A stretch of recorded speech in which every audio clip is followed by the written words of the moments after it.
మంత్రి వివేక్ వెంకటస్వామికి చేదు అనుభవం ఎదురైంది. ఇందిరమ్మ ఇల్లు రాలేదనే కోపంతో ఓ వ్యక్తి దాడికి యత్నించాడు. మెదక్లో జరిగిన ఇందిరమ్మ ఇళ్ల పట్టాల పంపిణీ కార్యక్రమంలో మంత్రి వివేక్, పిసిసి అధ్యక్షులు మహేష్ కుమార్ గౌడ్, ఎమ్మెల్యే మైనంపల్లి రోహిత్ పాల్గొన్నారు. అనంతరం ఏర్పాటు చేసిన సభలో ప్రసంగిస్తుండగా తనకు ఇందిరమ్మ ఇల్లు రాలేదని ఆగ్రహించిన ఓ వ్యక్తి మంత్రి వివేక్ పై మక్కబుట్ట విసిరాడు. దాంతో ఆ వ్యక్తిని కాంగ్రెస్ కార్యకర్తలు చితకబాదారు. వెంటనే అప్రమత్తమైన పోలీసులు ఆ వ్యక్తిని సభ నుంచి బయటకు తరలించి అదుపులోకి తీసుకున్నారు. అనంతరం అతన్ని మందలించి వదిలేసినట్టు సమాచారం.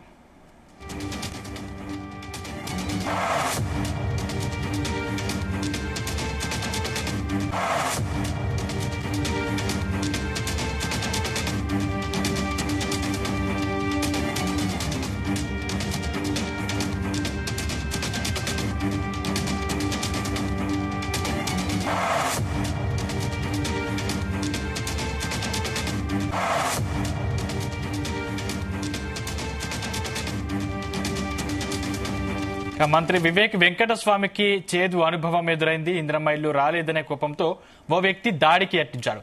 మెదక్లో జరిగిన ఇందిరమ్మ ఇళ్ల పట్టాల పంపిణీ కార్యక్రమంలో మంత్రి వివేక్, పిసిసి అధ్యక్షులు మహేష్ కుమార్ గౌడ్, ఎమ్మెల్యే మైనంపల్లి రోహిత్ పాల్గొన్నారు. అనంతరం ఏర్పాటు చేసిన సభలో ప్రసంగిస్తుండగా తనకు ఇందిరమ్మ ఇల్లు రాలేదని ఆగ్రహించిన ఓ వ్యక్తి మంత్రి వివేక్ పై మక్కబుట్ట విసిరాడు. దాంతో ఆ వ్యక్తిని కాంగ్రెస్ కార్యకర్తలు చితకబాదారు. వెంటనే అప్రమత్తమైన పోలీసులు ఆ వ్యక్తిని సభ నుంచి బయటకు తరలించి అదుపులోకి తీసుకున్నారు. అనంతరం అతన్ని మందలించి వదిలేసినట్టు సమాచారం. రైట్, ఇదే అంశానికి సంబంధించిన మరింత పూర్తి సమాచారం మా ప్రతినిధి నగేష్ అందిస్తారు. నగేష్.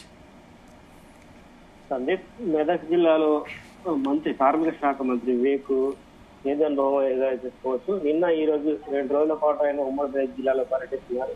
నిన్న సంగారెడ్డి జిల్లాలో పర్యటన, మెదక్ లో పర్యటించారు. అయితే మెదక్ పర్యటనలో భాగంగా నిర్వహించిన ర్యాలీలో ఉత్సాహంగా మాట్లాడుతున్న సమయంలో ఆ గుంపులోంచి ఓ ఒక్కబుట్టను విసరడం అయితే జరిగింది. అది ఎవరు విసిరారని తెలుసుకునే లోపే అక్కడ ఉన్న కాంగ్రెస్ కార్యకర్తలు అతన్ని చితకబాదారు. అయితే ఇది కుట్రపూరితంగా జరిగిందా లేదా కావాలని చేశాడనే పోలీసులు అయితే ప్రాథమికంగా ఇంకా నిర్ధారణకు రాలేదు. అయితే ఈ ఇందిరమ్మ ఇళ్ల పంపిణీ కార్యక్రమం కొనసాగుతున్న సందర్భంగా నిజమైన లబ్ధిదారులకు కూడా కొంత అన్యాయం జరుగుతుందనే ఆరోపణల నేపథ్యంలోనే ఈ ఘటన చోటు చేసుకుంటుందని స్థానికంగా అయితే చెబుతున్నారు. ముఖ్యంగా మంత్రుల పర్యటన సందర్భంగా పోలీసు బందోబస్తు అయితే చాలా ఎక్కువగా ఉంటుంది.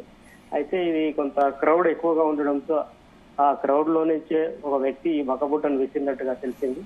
ఆ విజువల్స్ కూడా మనం క్లీన్ గా చూడవచ్చు. ఆ జనం బాగా గుమిగూడిన సందర్భంలో వీళ్ళు ఒక కాన్వాయ్ పైన నిల్చొని మాట్లాడుతున్న సందర్భంలోనే మక్కబుట్ట విసిరిన విజువల్స్ అయితే కనిపిస్తున్నాయి. అయితే దీనికి సంబంధించి కొంత కుట్రపూరితంగా ఈ వ్యవహారాలు నడుస్తున్నాయని కాంగ్రెస్ నేతలు కూడా ఆరోపించడం జరిగింది. అక్కడ స్థానికంగా ఉండే బీఆర్ఎస్ నేతలే కావాలని ఈ విధంగా చేయిస్తున్నారని చెప్పి ఆరోపణలు అయితే గుర్తిస్తున్నారు. ప్రభుత్వాలు కార్యక్రమాలు ఏవైతే ఉంటాయో అర్హులైన వారికి కాకుండా పార్టీ కార్యకర్తలకు తమకు నచ్చిన వారికే ఇందిరమ్మ ఇళ్ల పంపిణీ జరుగుతుందని చెప్పి ఆరోపణలు గుర్తించడం అయితే జరిగింది.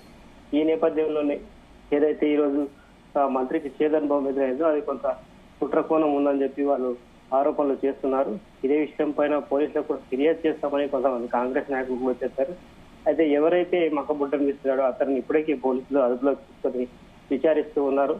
అతను వేరే ఏ పార్టీకి లింక్ ఉన్నాడా, కాంగ్రెస్ కాకుండా బీఆర్ఎస్ కావచ్చు ఇతర పార్టీలకు అనుబంధంగా పనిచేశారా గతంలో అనేది పోలీసులు నిర్ధారించాల్సి ఉంది. అయితే ఈ విషయానికి సంబంధించి ఇప్పటికే పిసిసి కమిటీ కూడా కొంత సీరియస్ గా తీసుకున్నట్టు తెలిసింది.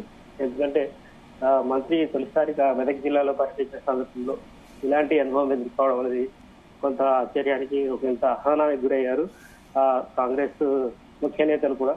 దీంతో కార్మిక శాఖ మంత్రికి తగిన చేదనుభవం పట్ల కొంత కార్యకర్తలతో పాటు ముఖ్య నేతలతో కూడా వాళ్ళు సమాలోచనలు జరుపుతున్నారు. ఎందుకంటే కార్మిక శాఖగా మంత్రిగా బాధ్యతలు స్వీకరించిన తర్వాత వివేక్ మొదటిసారిగా వచ్చారు మెదక్ జిల్లాలో పర్యటన చేయడం, తర్వాత మెదక్లో నిర్వహించిన భారీ ర్యాలీ లాంటి కార్యక్రమంలో పాల్గొనడం, ఇందిరా మహిళా శక్తి సంబరాల్లో పాల్గొని అక్కడ కార్యకర్తలు ఉత్తేజం నింపడం అనేది కొంత అక్కడ స్థానికంగా ఉన్న బీఆర్ఎస్ కు చెప్పపెట్ట లాంటిది అని చెప్పుకోవచ్చు.